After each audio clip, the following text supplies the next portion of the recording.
Okay, today is July the 11th, 2017, and right now at 10 a.m. we've got a barometric pressure of 29.94 inches. 29.94. All right, I don't have the temperature and humidity stats, but it's going to be a much cooler day than the last few days, and I don't see any aerosols in the skies yet today.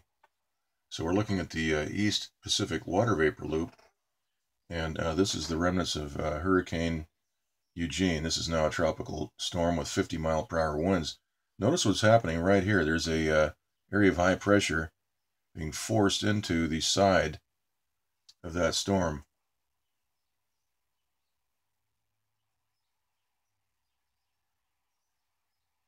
That is very odd. That is not CO2. It's not Mother Nature. That is a transmitter, probably a space-based transmitter, which is focusing RF energy right here. And that is going to destroy this storm. We can see a high-pressure dome right over the top of this system. There's no rotation left. And look at the color change in this 7.5 hour loop. They're killing that storm off. And we have a disturbance down here with a 60% chance of hurricane formation right down here. But notice what's happening right in the center of this storm. We've got another transmitter right here blowing a hole right through the center of that. We can see a blast pattern out here on the west side. And also notice this long channel of high pressure that's been installed to separate all the moisture from this former hurricane, from drifting and merging with the monsoonal moisture over Mexico. Look at this channel of high pressure. That's been installed. That's a transmitter generated feature. And that is maintaining separation between these two moisture fields right here and on the left. Take a look here at the infrared map. That's quite a channel of separation. And some of this is moving towards Southern California.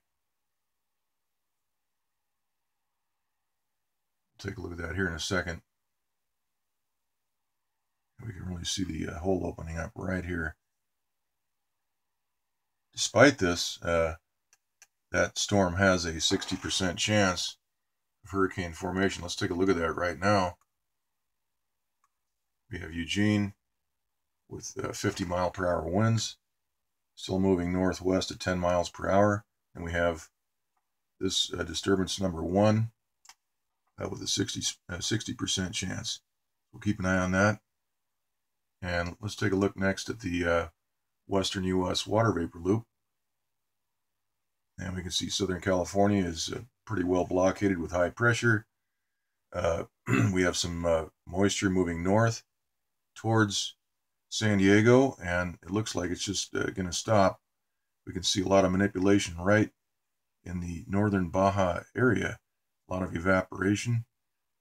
Right where the pen tip is, there's a lot of descending air right in this area to prevent thunderstorm development right down here in San Diego. And so the high pressure, this hole that we're seeing right here is an attempt to just stop, to kill this storm, and then evaporate all this moisture so it doesn't move in and deliver rain and help put out those fires. So we've got terrorists in charge of our weather.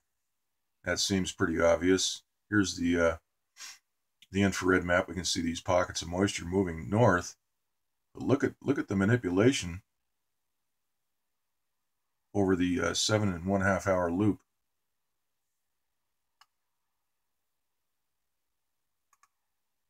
Here's the water vapor map for the southwest. And we can see that channel of high pressure being cut right down there through Mexico.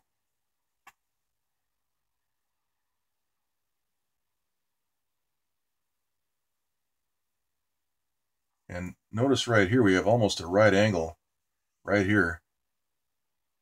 And that is preventing any of this thunderstorm development from moving south. We have a transmitter in this area which is blockading all that thunderstorm development.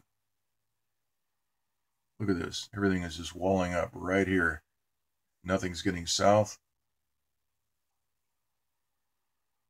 And two things will happen. Either we're going to see chemtrails as this moisture field moves into Southern California, or we're going to see some thunderstorm activity. But that seems unlikely based on what we're seeing right here. We've got high pressure being forced into this area to blockade everything from the east, and looks like everything from the south is being stopped right here at the border. We'll have to keep an eye on this and see what happens. Here's the infrared map. And we can see a transmitter at work right here near the border, just evaporating, breaking down all that moisture as it tries to move in. This is, again, a great example of the criminal weather manipulation going on here on the West Coast. I don't have the time to spend covering the East Coast all the time, but this is going on all over the country.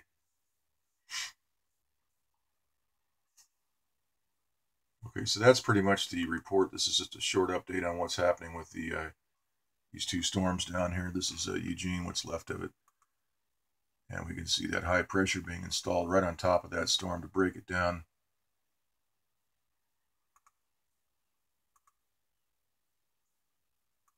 All right, so we'll just leave it right here, and we'll do another update later on. That's it.